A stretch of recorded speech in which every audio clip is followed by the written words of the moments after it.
Vamos lá, pessoal, vamos falar aí agora, recomeçar um novo ciclo aí pra gente, agora no capítulo 4, onde a gente vai ter um capítulo, já adianto pra vocês que é um capítulo bem grandão, é um capítulo que ele tem uma extensão de conteúdos assim, que vai exigir da gente vídeos um pouco maiores, então provavelmente vocês terão um pouquinho mais de dúvida, e é para isso que a gente está também juntos aí na central, para a gente sanar todas as dúvidas que venham a aparecer. E já adiantando a vocês que a gente vai ter muito conteúdo daqui para frente. Então essa é a primeira aula de 4, e vamos começar a falar aí dessa parte da química tão importante que trabalha o processo das ligações químicas. Para a gente entender essa ideia de ligações químicas, a gente tem que entender o que ela significa na prática, né? Tem duas formas aí de você entender ligações químicas. A primeira delas é você percebendo que esse tipo de conexão que pode acontecer, ele pode acontecer entre átomos, que é o que a gente vai chamar aí de ligações interatômicas, que é entre átomos, e ela também pode acontecer no âmbito entre moléculas, que é o que a gente conhece aí como ligações ou conexões intermoleculares, tá?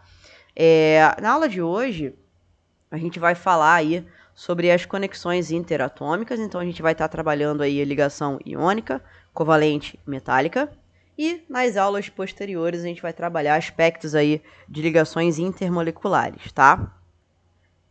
E para a gente falar de conexão, para a gente falar de ligação, a gente tem que entender aqui nessa introdução o que é o tal modelo do octeto. Esse modelo do octeto, ele é representado aí pelo 8, não à toa. O que vai acontecer nesse modelo? Ele é um modelo de estabilidade, tá? Atômica, que vai acontecer quando um átomo ele adquire 8 elétrons na última camada. Então, a gente tem que ter uma ideia, uma recordação aí de tabela periódica, lembrando daquilo que a gente chamava aí de grupos da tabela, né?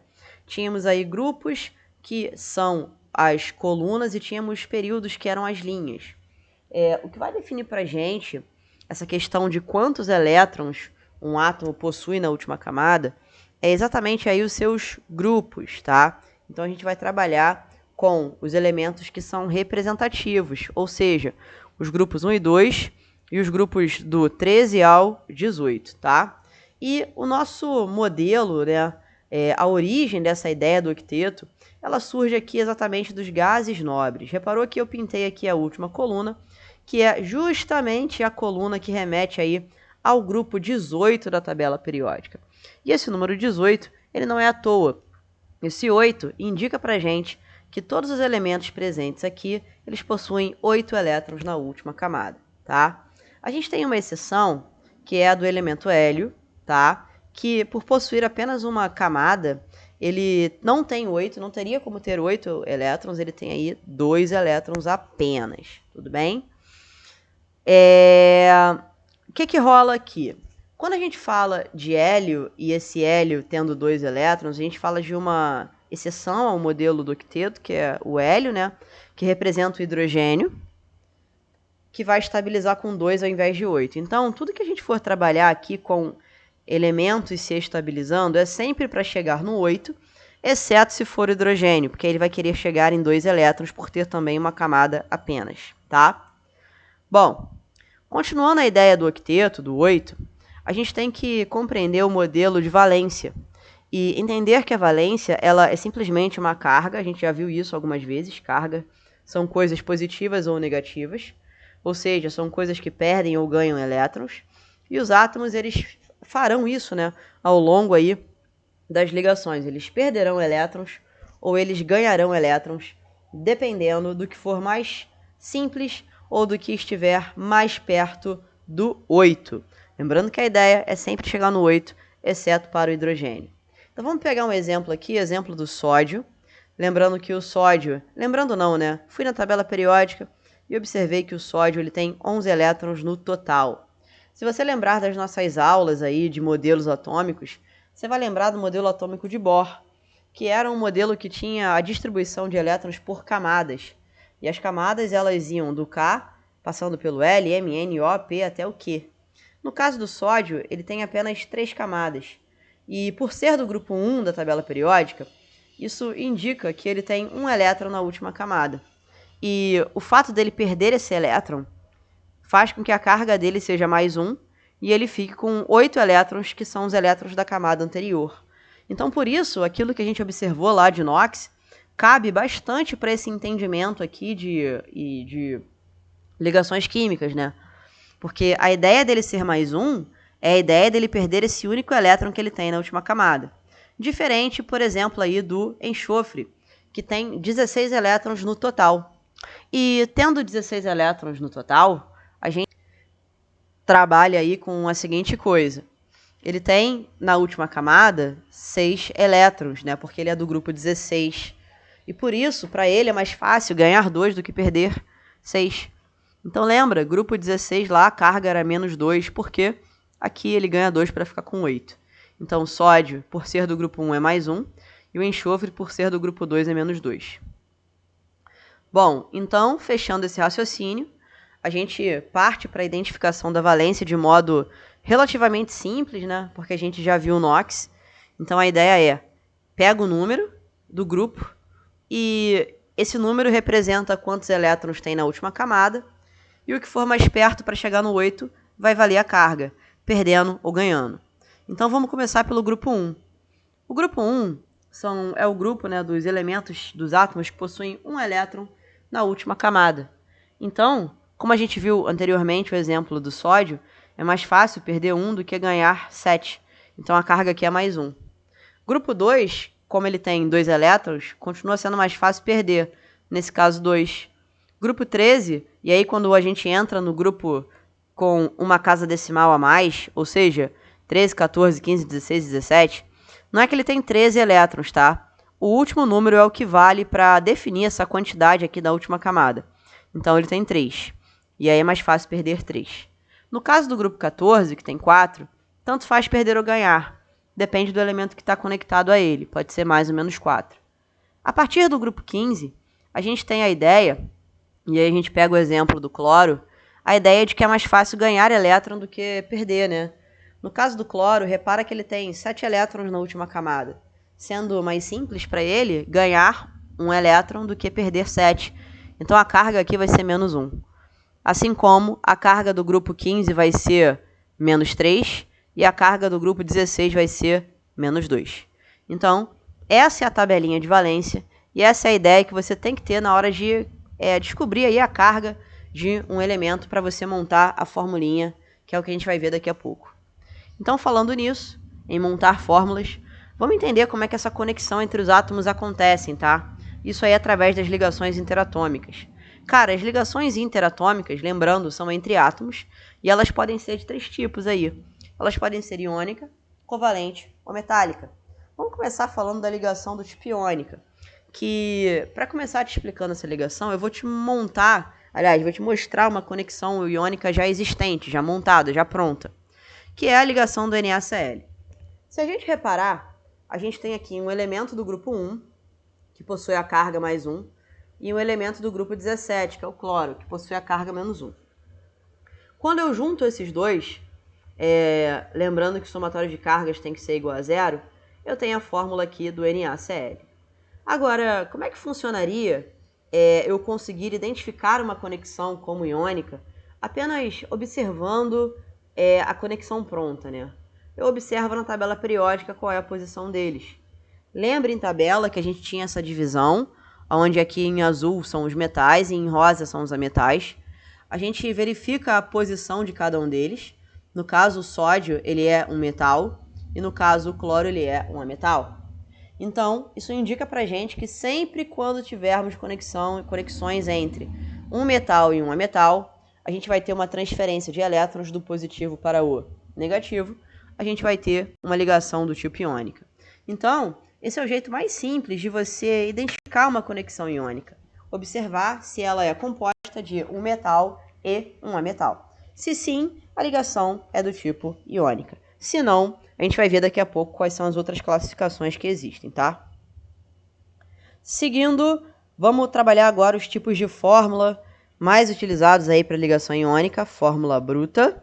Vamos pegar um outro exemplo aí do K, potássio, e do O, oxigênio. Lembrando que eu tenho aqui um metal e um ametal, e por isso a minha ligação ela necessariamente será iônica. Como é que eu monto uma ligação iônica? Primeira coisa, o metal ele sempre virá na frente, o positivo vem na frente, e o negativo vai vir depois, tá? Então a estrutura de montagem desse composto é KO. Agora resta saber se é K2O, K3O2, KO2, isso depende da carga. Vamos puxar aqui a tabelinha de valência e identificar a valência dos dois, pelo grupo, né?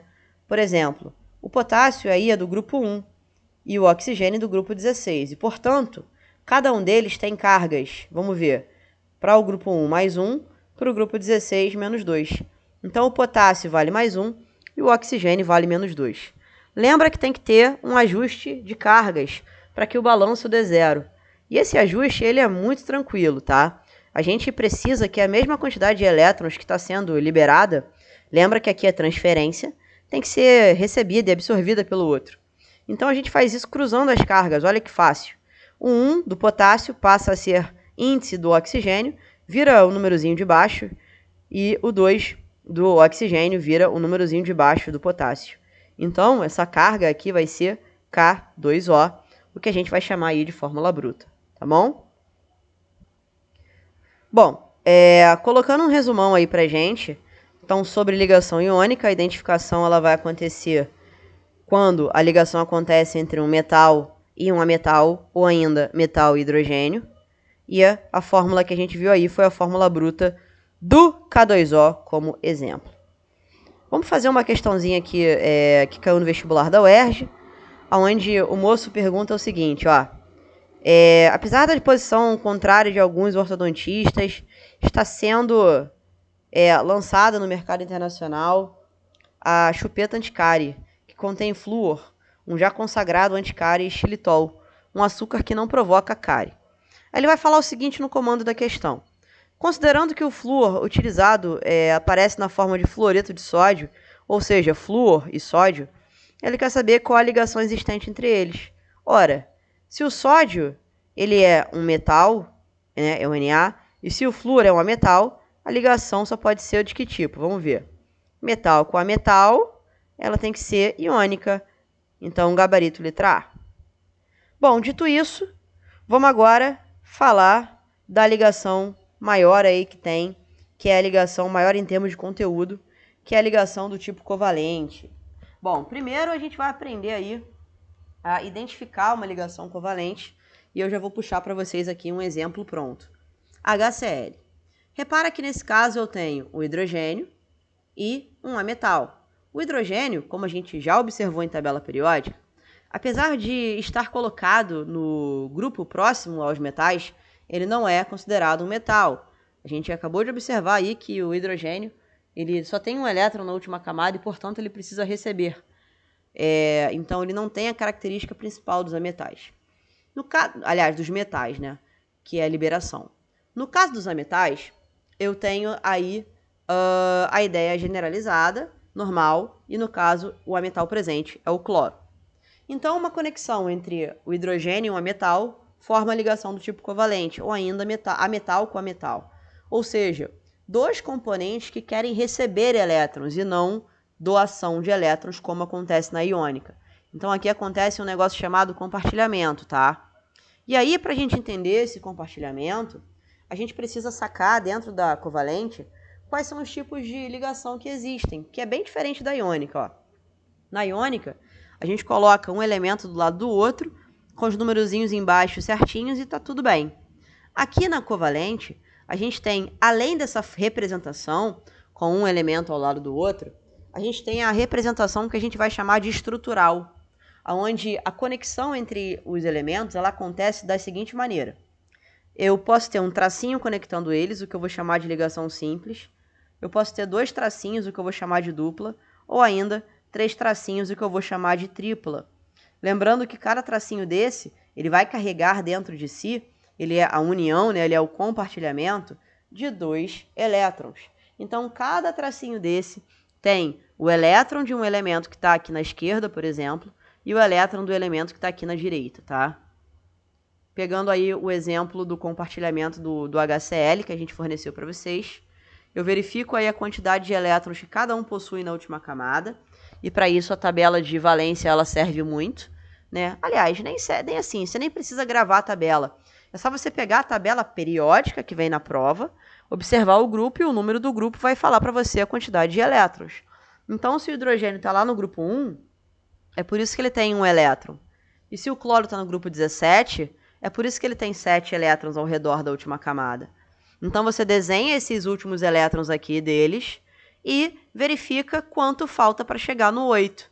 No caso do hidrogênio, é para chegar no 2, tá? Lembra disso. Então, o cloro quer chegar no 8 e o hidrogênio quer chegar no 2. Como é que eles fazem? Eles compartilham até estabilizar. Lembrando que cada necessidade de elétrons é uma ligação. Então, se cada um precisa de um elétron para estabilizar, é uma ligação só que eu faço. Então, foi. Aqui no caso do método prático, eu verifico a quantidade de elétrons, depois eu verifico quantos faltam para estabilizar, e a quantidade que falta é o número de ligações. Olha esse exemplo aqui, HCl de novo. Cada um precisa de um elétron para estabilizar, um tracinho só. No caso agora do H2, cada um precisa de um elétron para estabilizar, então um tracinho só. Agora vamos pegar aqui uma representação do que ocorre na ligação, né? E aí, o exemplo com uma quantidade diferente agora. O2. Cara, eu tenho oxigênio de frente para oxigênio. Então, cada oxigênio precisa de 2 ligações para chegar em 8. Se cada um precisa de 2, são 2 tracinhos que eu faço uma ligação dupla. No caso aí do nitrogênio, ele é do grupo 15, né? Então precisa de 3 para chegar em 8. E se cada um precisa de 3, eu faço 3 tracinhos, que é uma tripla. Ah, e se precisasse de 4? Aí a representação não seria um de frente para o outro. Eu deveria ter um elemento a mais do outro lado para a gente estar promovendo aí essa conexão. Que é o caso desse exemplo de agora, né? Com 3 átomos. Como é que eu vou fazer? Eu pego o elemento que está em menor quantidade e coloco no meio. Depois eu aplico o método prático. Então, se eu falo para você assim, ó, tô te dando aí a fórmula do CO2. E é isso que acontece, tá? Na ligação covalente, essa formulinha vem pronta. Então, tu, pega o que está em menor quantidade e bota ele no meio. E vai colocar nas pontas o que está em maior quantidade. E eu começo sempre a estabilizar de fora para dentro, tá? Nunca se esqueça disso. Ó, então bora lá. Cada oxigênio precisa de duas ligações. E o carbono precisa de 4. Mas eu começo pelos oxigênios. Vou começar pela esquerda. Vou colocar 2 tracinhos, porque ele precisa de 2. E do outro lado, mais 2, porque também precisa de 2. E repara que no final, o carbono acaba ficando estabilizado com os 4. Porque não existe ligação quádrupla, né? Vai até a tripla só. Um resumão, então, para você. Identificação da covalente ametal com ametal ou hidrogênio com ametal. Tipo de fórmula, molecular, estrutural, que foi essa de tracinhos, ou ainda eletrônica. Observação ultra mega blaster, importante aí para a gente falar de ligação covalente. A ligação covalente, ela tem também uma representação, uma ligação aí, chamada de ligação coordenada ou dativa, que é quando você tem um par de elétrons com outro átomo sem receber nenhum. Então, como é que isso vai funcionar? O elemento central ele fica estável antes do tempo. Ele fica estável, mas ainda faltam outros elementos para ele compartilhar.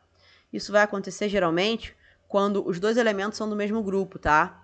Então, vamos pegar um exemplo aqui, ó, SO2. É parecido com o CO2, né? A gente coloca o S no meio e coloca os oxigênios nas pontas. Só que dessa vez, tanto o S quanto o oxigênio precisam de 2 ligações. Então, a partir do momento que eu estabilizo um oxigênio, automaticamente eu já estabilizei o enxofre. Então, o que vai acontecer agora? Eu não posso compartilhar, senão ficaria mais de 8 elétrons aqui. Então, esse enxofre ele vira esses elétrons dele e compartilha os 2 com o oxigênio que falta. Isso é dativa. Os dois elétrons da ligação simples fazem parte apenas do enxofre. Então, deixa eu puxar aqui o exemplo dos tracinhos. Então, eu tenho 2 tracinhos para cá e uma dativa para baixo. Fechou? Dessa forma. Então, caráter de ligação também é legal de falar. Toda ligação iônica, ela tem uma variação de eletronegatividade, que é esse ΔEn aqui, maior ou igual a 1,7, e todo covalente tem um ΔEn menor que 1,7, tá? Mas caso ele seja igual a 0, vai ser apolar. Isso aqui, só voltando, esse negócio de apolar sendo 0 vai acontecer geralmente quando os elementos forem iguais. Vamos falar agora da ligação metálica. É uma ligação que acontece entre metais. Então, se eu pego uma barra de sódio metálico, eu estou colocando aí apenas o sódio, apenas um metal dentro da minha ligação. Então, é sódio conectado a sódio através de um negócio chamado mar de elétrons. O que é isso? O mar de elétrons, ele é responsável por dar estabilidade à estrutura, porque se liga, dentro da iônica, um recebe, o outro ganha. Um doa, o outro ganha. Na covalente, os dois recebem. E aqui os dois liberam. Todo mundo quer liberar carga, né? Então, o que vai acontecer? Quando acontece a liberação de carga positiva, os elétrons eles começam a transitar entre essas cargas, sustentando a ligação. Então, isso aqui é como se fosse um zoom na barra de sódio, por exemplo. Então, esse aqui é o famoso mar de elétrons, onde eles são maravilhosos condutores de eletricidade por conta dessa passagem de elétrons constantes aí na parada, tá bom? Bom, a gente precisa falar de liga metálica quando a gente fala de ligação metálica, né? O que são as ligas metálicas? Ligas metálicas são junção de metais para que você tenha um material novo com característica que o metal puro não teria. Então, por exemplo, a medalha de bronze, o bronze ele não é um elemento químico. Ele é simplesmente uma união de 2 metais, o estanho e o cobre. Uma medalha de ouro, ela não é ouro puro, né? Ela tem uma mistura aí de ouro, prata e cobre, por exemplo. Então, as ligas metálicas servem para isso. Para você ter o ouro, ele numa forma mais durinha, é necessário que você misture ele a outros metais. Porque o ouro, ele puro, ele é bastante maleável. Ele não chega a ser líquido, mas ele é muito, muito, muito maleável. Você aperta ele, você marca ele, você deforma ele. Isso não é interessante para uma medalha, muito menos para joias. Então, acaba que você mistura esse ouro com outros metais. Vamos fazer um exercíciozinho aqui do vestibular, para a gente treinar. Vou pegar direto o comando da questão e ele diz assim: o material mais eficiente para a fabricação do dispositivo é representado pelo seguinte número. Que dispositivo é esse? Ele fala que o dispositivo tem que ser condutor de eletricidade. E ele fala que realiza a ligação metálica. Ora, se tem que realizar a ligação metálica, então eu vou procurar quem é o metal da brincadeira. Eu tenho aqui carbono, pegar meu cursor aqui. Carbono, enxofre, arsênio e ferro. Vou catar uma tabela periódica e vou colocar os elementos aqui. Carbono, enxofre, arsênio e ferro. Opa, apenas o ferro é o metal. E se eu quero uma ligação metálica, então ele é a minha resposta. Então, por isso, gabarito letra D, que é o número que representa o ferro. Beleza, meninos? Então é isso. Como a gente viu bastante coisa, a gente tem aí 3 páginas de exercícios para casa, 19, 21 e 22. Façam, tragam as dúvidas para a central e a gente se vê semana que vem. Beijo!